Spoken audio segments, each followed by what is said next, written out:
Hermanos, hemos estado enfatizando durante este año 4 metas que tenemos como iglesia, y creo que son 4 metas que debe tener toda iglesia de Jesucristo. La primera es adoración, segundo enseñanza, tercero comunión y cuarto alcance. Durante este año vamos a estar enfatizando la adoración. De hecho, el lema de nuestra iglesia para este año será adorando al Señor con perseverancia. Y en el mes de enero estaremos enfatizando adorando organizadamente. Esto significa que cada uno de aquellos que la iglesia eligió como presidentes de departamento ya deben comenzar su trabajo.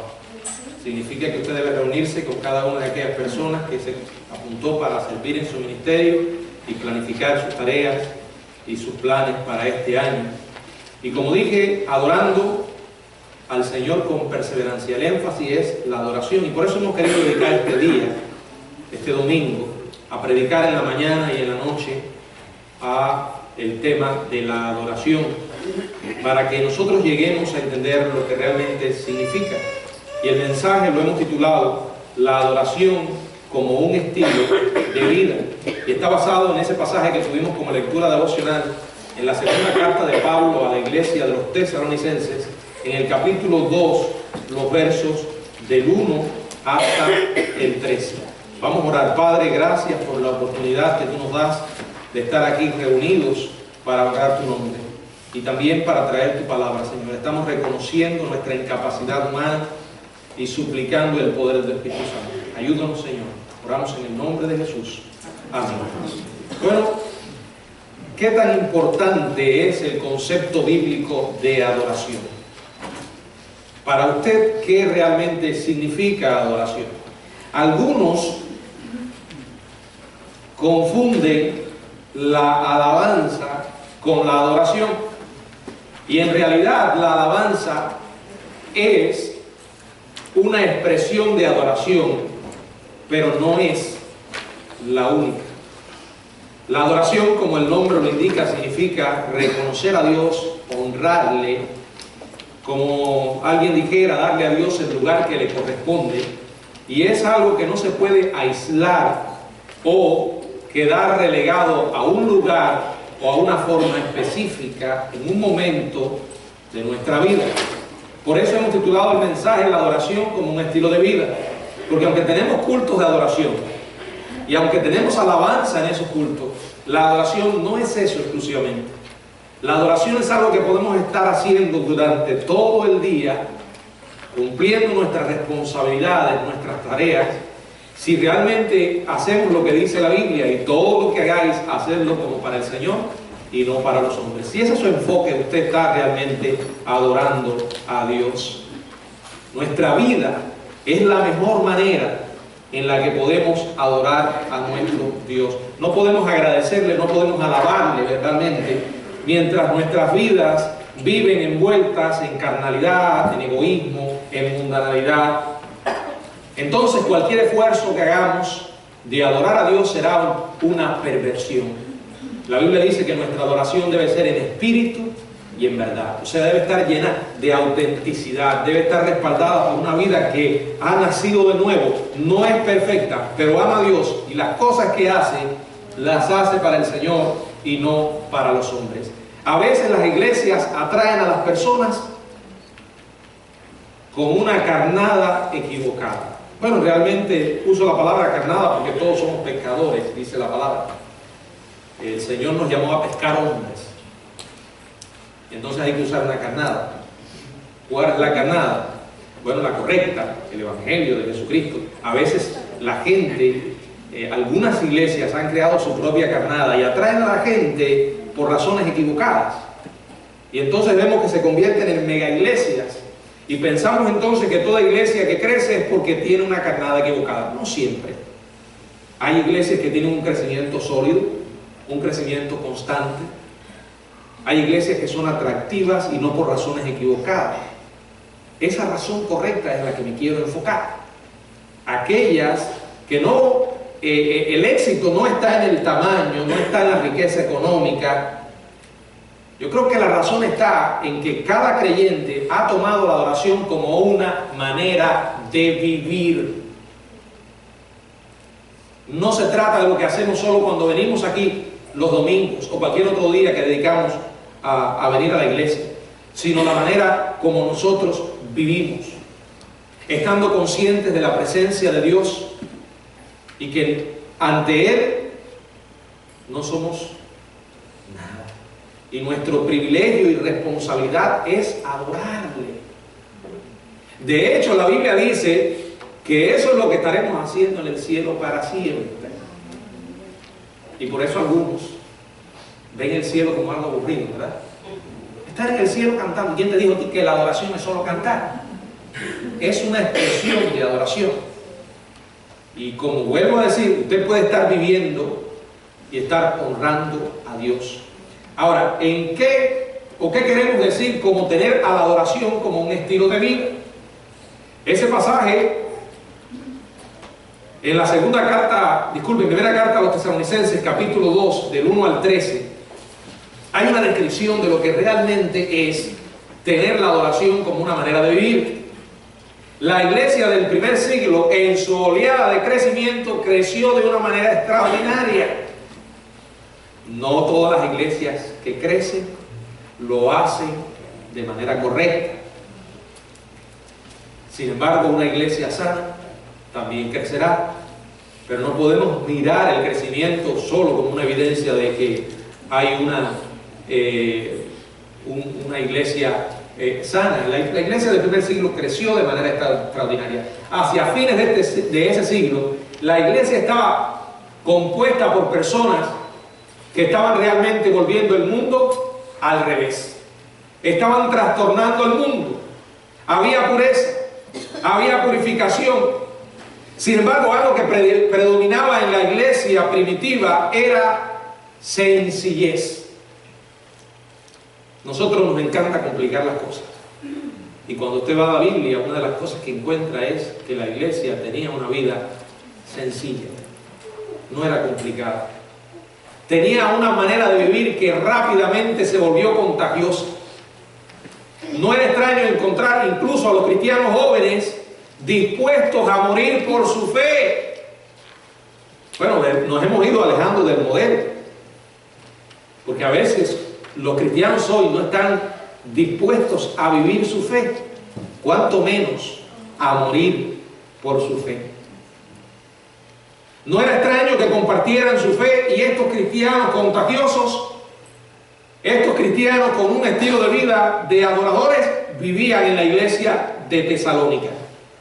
En esta primera carta, en el capítulo 2, el apóstol Pablo reflexiona sobre las 6 u 8 semanas que pasó entre ellos, y mientras lo hace, escribe en el verso 1, porque vosotros mismos sabéis, hermanos, que nuestra visita a vosotros no resultó en vano. Pablo tenía un recuerdo grandioso de esa iglesia. Su trabajo allí no había sido en vano. Dice, el vano significa vacío, improductivo, hueco, carente de propósito. O sea, hermanos, lo que he estado haciendo entre ustedes, la labor que hemos hecho, no ha sido vacía, no ha sido improductiva, hueca o carente de propósito. Nuestra visita a vosotros no resultó vana. Ahora, eso no quiere decir que fue una visita fácil, porque dice el verso 2, pues habiendo antes padecido y sido ultrajados en Filipo, como sabéis, tuvimos de nuevo en nuestro Dios para anunciaros el Evangelio de Dios en medio de gran oposición. Las circunstancias no eran favorables. Había hostilidad. Había personas que rechazaban a Dios. Había persecución. Sin embargo, aunque los tiempos fueron duros, ellos permanecieron fieles. Y eso no era algo poco común. Ahora, ¿cuáles son las características de la adoración como un estilo de vida? Eso es lo que nos vamos a unir en explorar en este pasaje y descubrir algunas razones por las cuales el apóstol Pablo encontró que esta iglesia se componía de un grupo de creyentes que adoraban a Dios con sus vidas. Recordemos ya lo que leímos en el verso 2, de nuevo dice, pues habiendo antes padecido y sido ultrajados en Filipos, como sabéis, tuvimos de nuevo en vuestro corazón para anunciaros el Evangelio de Dios en medio de gran oposición. Pablo hace una referencia al contenido de su mensaje. ¿De qué les hablaba? Dice ahí, el Evangelio de Dios, la palabra de Dios. Nuevamente en el verso 4 dice, sino que según fuimos aprobados por Dios para que se nos confiase el Evangelio. Así hablamos, no como para agradar a los hombres, sino a Dios que prueba los corazones. En el verso 8, tan grande es nuestro afecto por vosotros que hubiéramos querido entregaros no solo el Evangelio de Dios, sino también nuestras propias vidas, porque habéis llegado a seros muy queridos. Y lo repite una vez más en el verso 9. Dice, porque os acordáis, hermanos, de nuestro trabajo y fatiga, como trabajando de noche y de día para no seros gravosos a ninguno de vosotros, os predicamos el Evangelio de Dios. Y una vez más en el verso 13, por lo cual también nosotros sin cesar damos gracias a Dios de que cuando recibiste la palabra de Dios, la palabra de Dios que oíste de nosotros, la recibiste no como palabra de hombre, sino según es en verdad la palabra de Dios, la cual actúa en nosotros los creyentes. Una y otra vez, cuando el apóstol Pablo está reflexionando en la iglesia de Tesalónica, Pablo menciona la sustancia del mensaje que les había predicado. Y eso nos trae a la primera de las 4 características que son parte de una congregación que tiene la adoración como estilo de vida. En primer lugar, una iglesia que tiene a la adoración como una manera de vivir es una iglesia con contenido bíblico. ¿Captaron la idea? El énfasis de Pablo en todos estos versículos es el Evangelio, la palabra. Si usted fuera, hubiese tenido la oportunidad de visitar a la antigua congregación de Tesalónica y hubiese podido estar allí entre ellos, sin duda habría escuchado una proclamación clara y constante de la palabra de Dios. Allí la gente no iba a entretenerse, la gente iba a edificarse, la gente iba a alimentarse. Dolorosamente la iglesia de hoy está enfocada en su gran mayoría en el hombre y no en Dios. El hombre se ha vuelto el centro y no Dios. Las preguntas que muchas congregaciones se hacen para marcar su estilo de adoración, su manera de desarrollar su ministerio es: ¿qué le gusta a la gente? ¿Qué puede hacer más que la gente venga? No es ¿qué honra a Dios? ¿Cómo puedo glorificar el nombre de Dios? O sea, Dios ha sido desplazado a un rincón y entonces el hombre en el centro. Y al ser desplazado Dios, ha sido desplazada su palabra. La iglesia de Tesalónica estaba enfocada en un mensaje, el mensaje de Jesucristo. Y Pablo dice que no provenía de error. Él dice en el verso 3, porque nuestra exhortación no procedió de error, ni de impureza, ni fue por engaño. Cuando usted, como iglesia, nos enfocamos en la palabra, nuestros motivos se purifican y también nuestras palabras. Porque la Biblia arranca al corazón, o arranca del corazón, la hipocresía. Dice el verso 4, sino que fuimos aprobados por Dios para que según se nos confiase el Evangelio, así hablamos, no como para agradar a los hombres, sino a Dios que prueba los corazones. Es doloroso cuando una iglesia se pregunta de qué manera podemos agradar a los hombres, en lugar de preguntarse de qué manera podemos agradar a Dios. Y a veces nuestra mentalidad y nuestra conducta responde a ese pensamiento.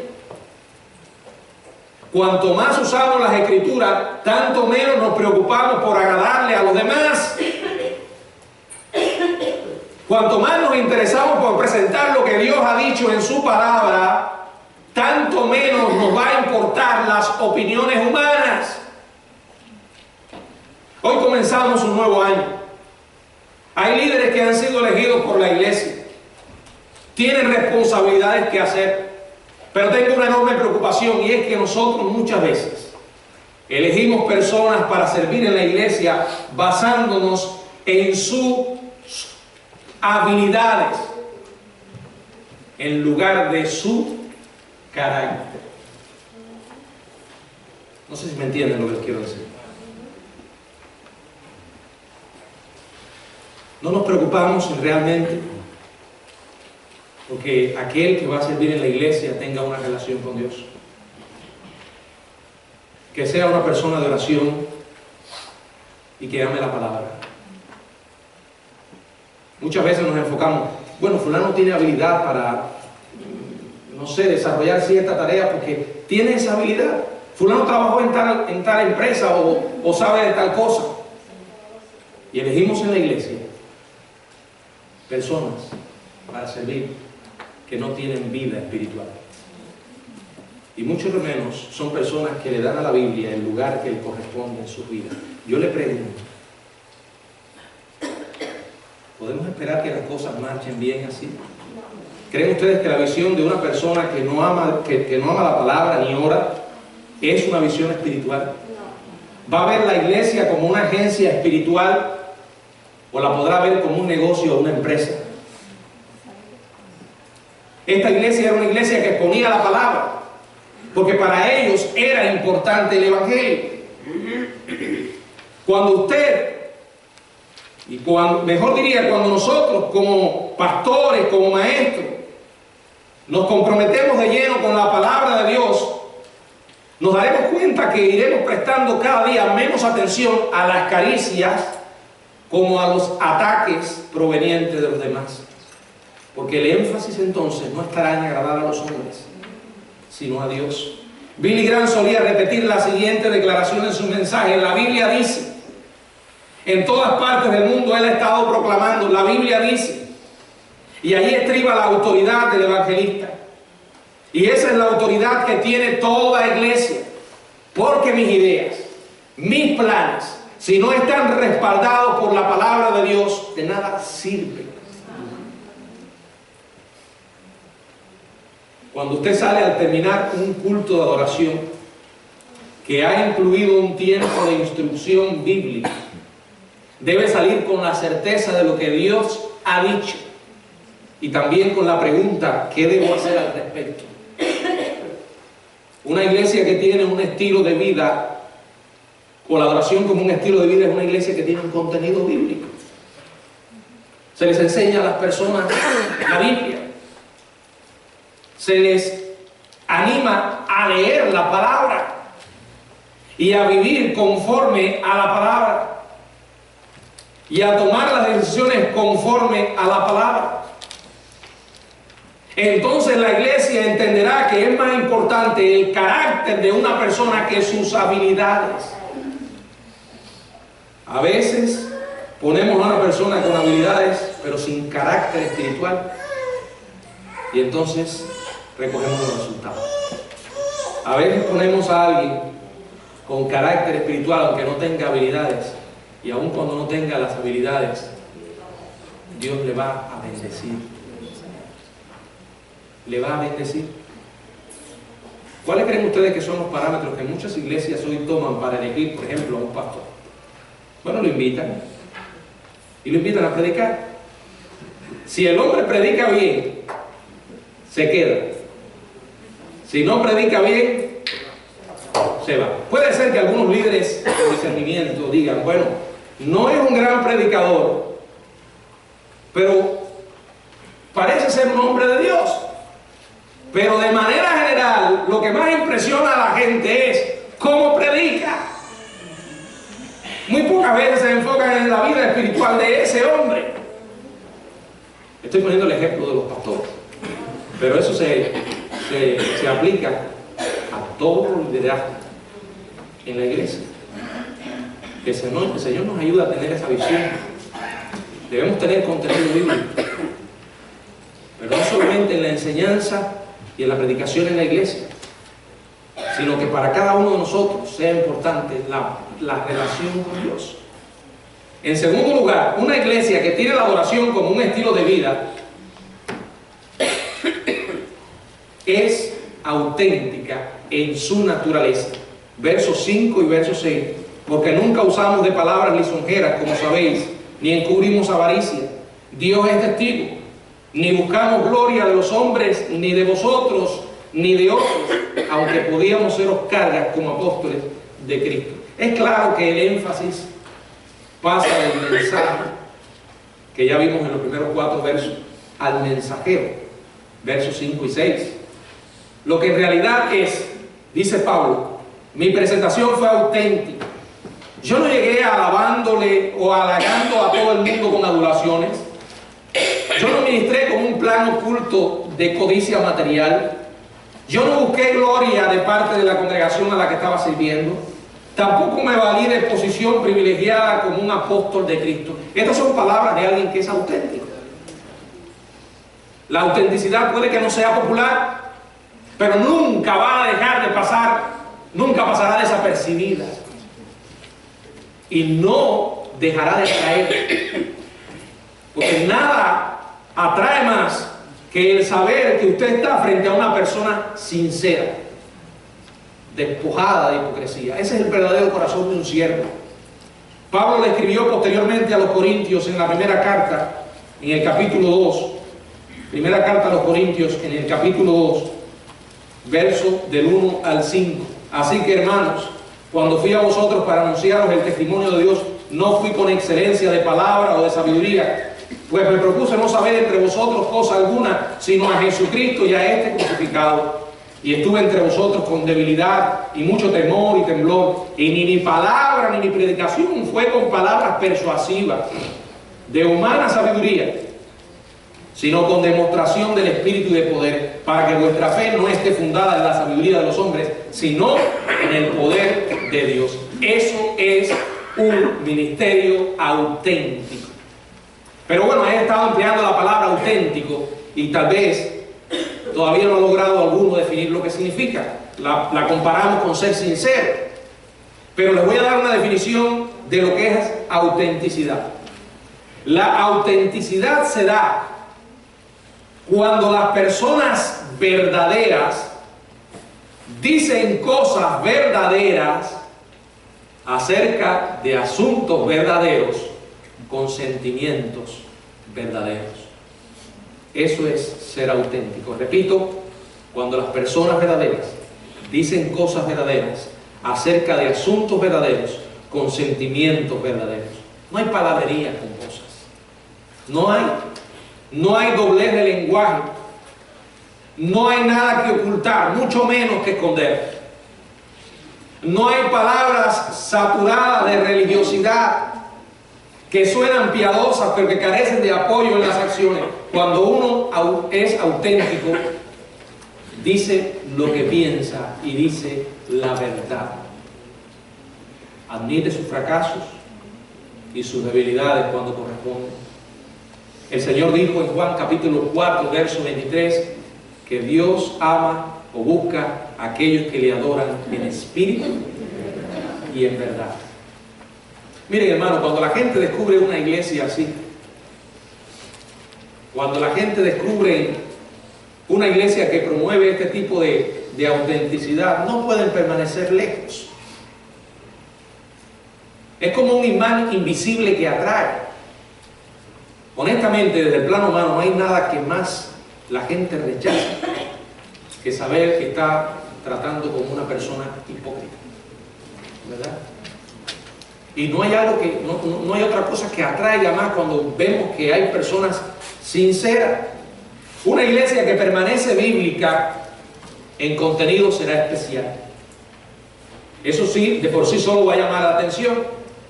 Pero antes de que pase mucho tiempo, la gente que llega comenzará a preguntarse si todas esas enseñanzas son solo palabras. Y se preguntan, ¿realmente creen lo que dicen creer? Y aquí está la tercera característica de una iglesia que tiene la adoración como un estilo de vida, y es que en su actitud demuestra gracia. Verso del 7 hasta el 11 dice: antes fuimos tiernos entre vosotros, como la nodriza que cuida con ternura a sus propios hijos. Tan grande es nuestro afecto por vosotros que hubiéramos querido entregar no solo el Evangelio de Dios, sino también nuestras propias vidas, porque habéis llegado a ser muy queridos, porque os acordáis, hermanos, de nuestro trabajo y fatiga, como trabajando de noche y de día, para no seros gravosos a ninguno de vosotros, os predicamos el Evangelio. Vosotros sois testigos, para no seros gravosos a ninguno de vosotros, os predicamos el Evangelio de Dios. Vosotros sois testigos, y Dios también, de cuán santa, justa e irreprensiblemente nos comportamos con vosotros los creyentes. Así como también sabéis de qué modo el Padre a sus hijos exhortábamos y consolábamos a cada uno de vosotros. Estas son palabras que destilan gracia, hermano. Yo veo aquí palabras que salen del corazón de un hombre lleno de gracia. La gracia la vemos como un favor inmerecido que Dios ha tenido para nuestra vida. Esa es la dimensión vertical, pero también tiene una dimensión horizontal. Yo debo extender gracia a los demás, como mismo Dios me ha dado gracia a mí. Fíjense cómo Pablo emplea allí la ternura de una madre, hace referencia a la autoridad de un padre, ternura de una madre, autoridad de un padre. Es lo que yo llamo una mezcla equilibrada de terciopelo con acero. Me voy a explicar lo que quiero decir. Primero tenemos que partir de una base. La iglesia es un cuerpo espiritual. La iglesia, Dios la compara con una familia.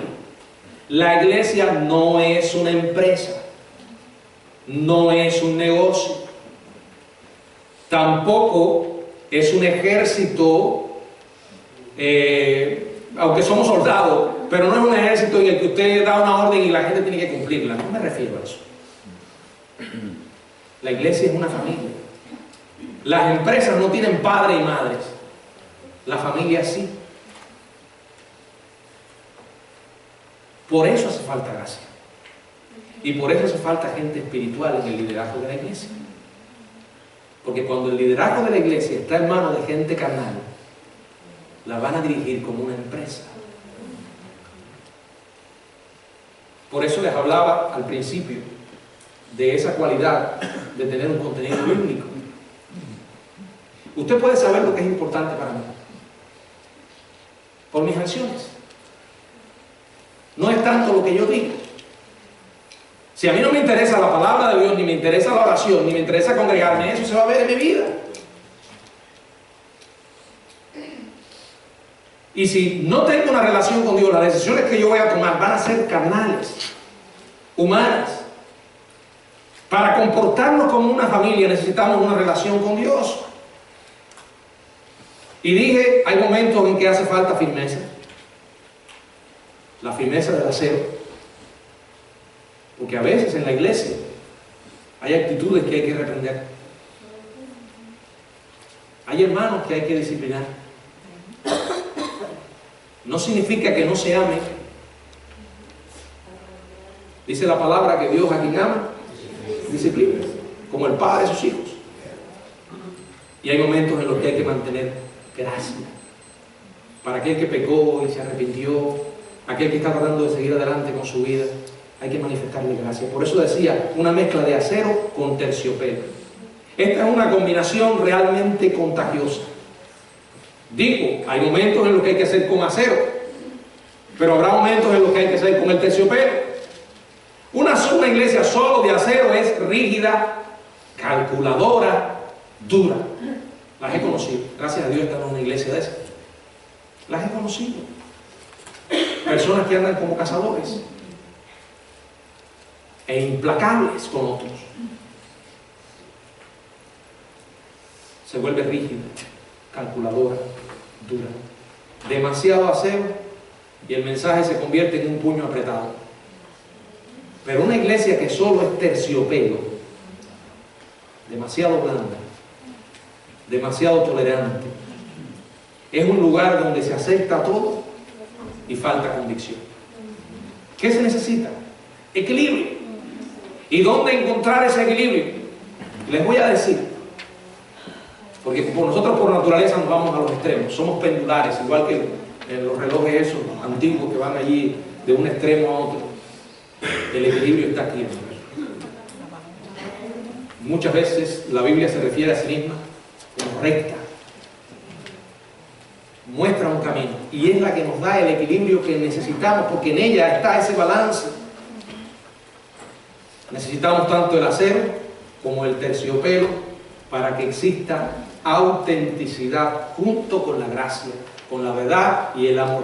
Qué importante que una iglesia mantenga el equilibrio. Mantenga el equilibrio. Acero con terciopelo. Entonces se puede manifestar la gracia. La gracia de que Pablo mostró. Hay mucha gente que viene con muchísimas cargas. Vienen luchando e intentando encontrar un lugar donde hallar realmente una familia. Nosotros podemos ser esa familia si manifestamos gracia. Ahora como familia nos vamos a decir la verdad. Nos vamos a ayudar, pero nos vamos a decir la verdad. En cuarto lugar, una iglesia que tiene la adoración como un estilo de vida tiene un enfoque actualizado.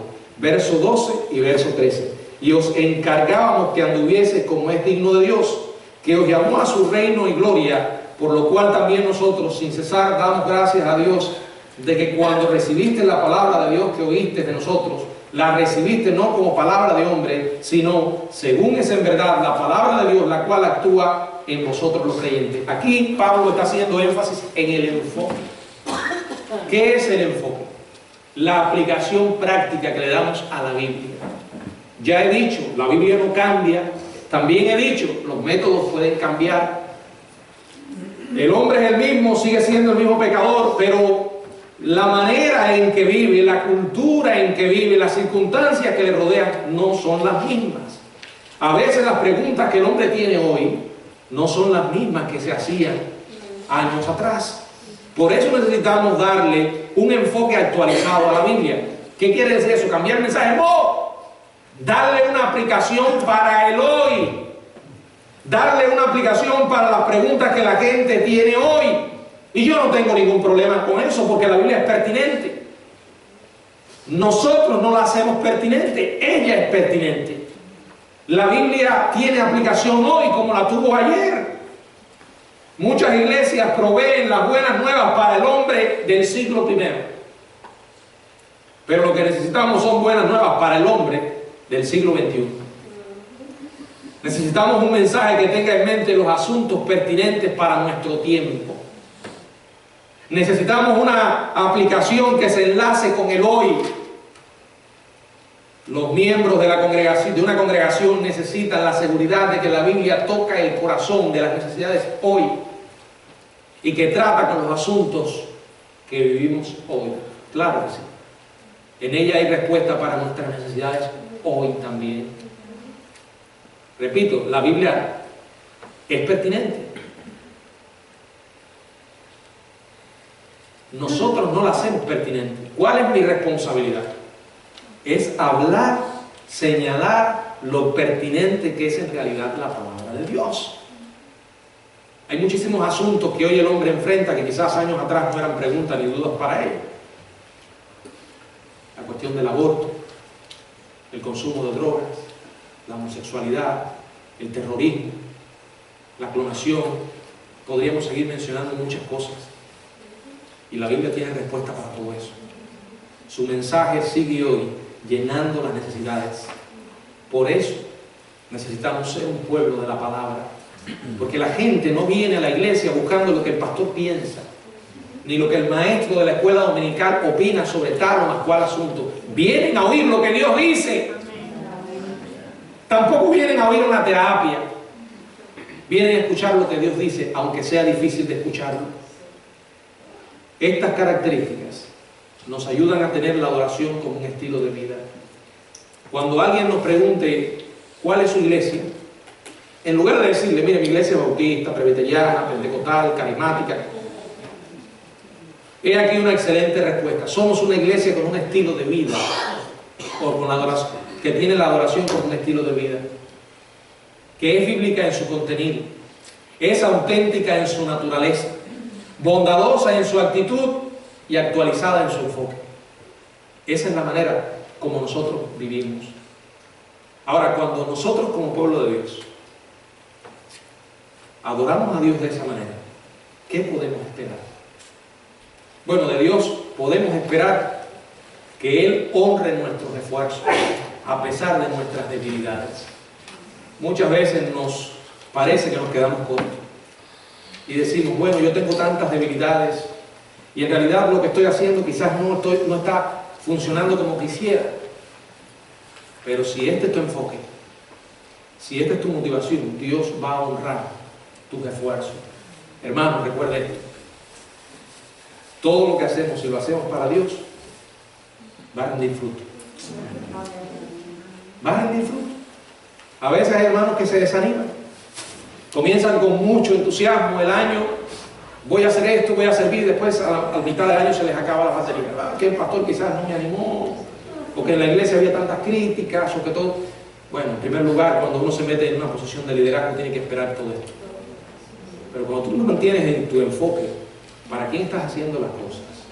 Y en el hecho de que Dios no va a olvidar nada que hagas, Dios es testigo de todas nuestras acciones y de nuestra motivación, el por qué lo hacemos y para qué lo hacemos.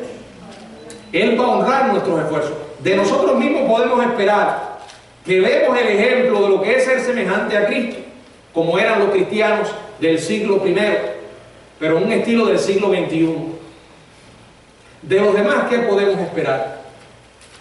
Que ellos sean parte de la comunión cristiana a pesar de las dificultades. Creo que para que nuestras congregaciones tengan a la adoración como un estilo de vida, hay algunas cosas que debemos hacer.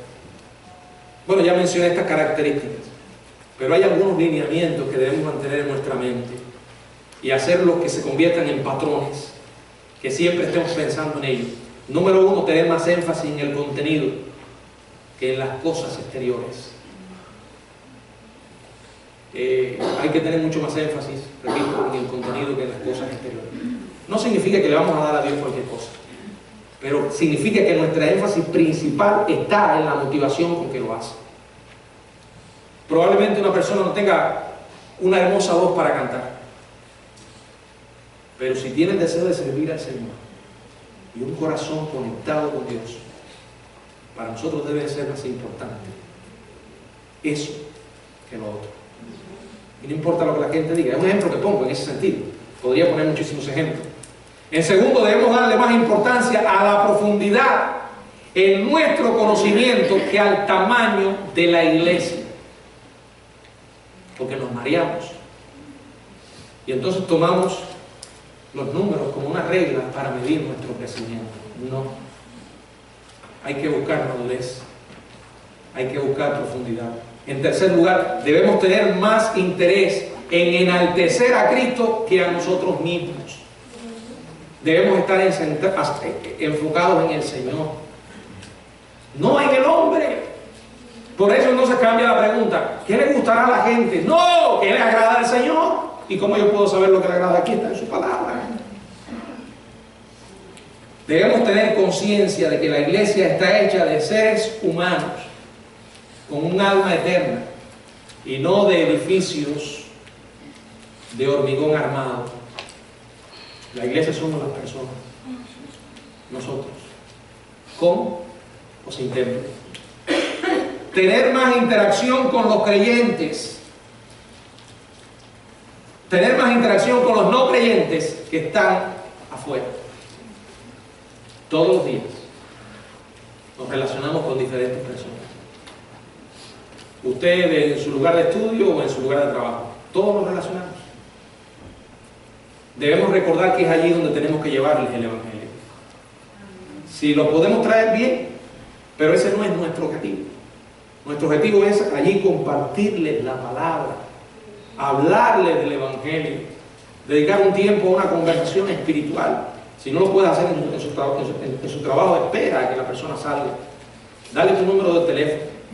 Recuerda que tu prioridad es la salvación de esas personas. No invite a la gente a la iglesia a comer si no le ha hablado de Jesucristo. No haga como alguien que conocí en un lugar que su estilo de evangelismo era: mira, vamos para la iglesia, porque en la iglesia reparten cosas. No le diga: vamos, ven para la iglesia porque hay un banco de comida. Es bueno ayudar a la gente, pero hablo desde el Señor. Tener más autenticidad y menos hipocresía. Y en último lugar, tener relaciones más significativas y menos reuniones largas.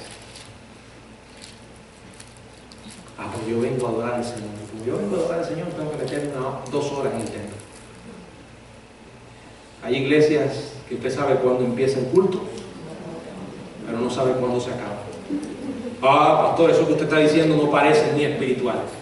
Sí, puede que no parezca muy espiritual, pero no va a parecer muy espiritual para aquel que piensa que la vida cristiana es solo lo que hacemos en el templo. No. Por eso, si algo ustedes han notado, a pesar de los defectos que pueda tener como humano, quizás tenga algunas virtudes, si es una virtud, y es: me gusta respetar el tiempo. Aunque a veces cuando me paro aquí a predicar se me olvida. Pero creo que el éxito está en las relaciones, más que en el tiempo, más que en las reuniones largas. Porque ¿de qué sirve que tengamos largas y agotadoras reuniones si en realidad no tenemos relación? La adoración como un estilo de vida es una manera de vivir todos los días. Recuerde, alabanza es una parte de la adoración. Culto de adoración es una parte de la adoración. Adoración es vivir honrando a Dios cada día, en cualquier parte que yo esté, haga lo que haga. Ya sea un trabajo como dueño de una empresa o una humilde asistente que limpia los baños o los pisos.